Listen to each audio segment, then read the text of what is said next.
अभी तक हम लोग को 6 साल हो गया, ना केंद्र सरकार ने कुछ दिया और ना ही राज्य सरकार ने। और हम लोग अभी 5 दिन का महापड़ाव किए थे रायपुर में, वहाँ भी हम लोगों का नहीं सुना और वहाँ से हम लोग को हटा दिया। अब हम लोग ये तय किए हैं कि आज से हम लोग अनिश्चितकालीन हड़ताल करेंगे। अब जब तक हड़ताल करेंगे जब तक हमारी मांग पूरी नहीं हो जाती। और अब हम लोग सभी कार्यकर्ता सहायिका बहनें यहीं पर डटे रहेंगे और हमारी यही मांग है। हम लोग कई साल से अपने 6 सूत्री मांगों को लेकर यहाँ पर हमेशा हड़ताल करते जा रहे हैं, मगर हमारी मांगों को सरकार सुन नहीं रही है और ना ही अपने कोई बजट में हम लोगों की मांग को पास कर रही है।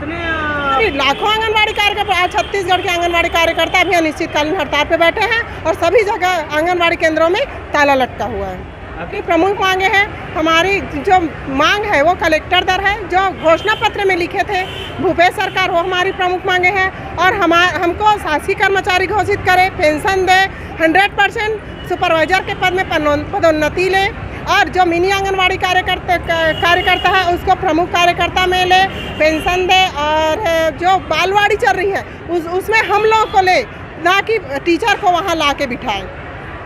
यही हमारी प्रमुख मांग है। मैं श्रीमती ईश्वरी साहू, राज्य सचिव सिटी यूनियन।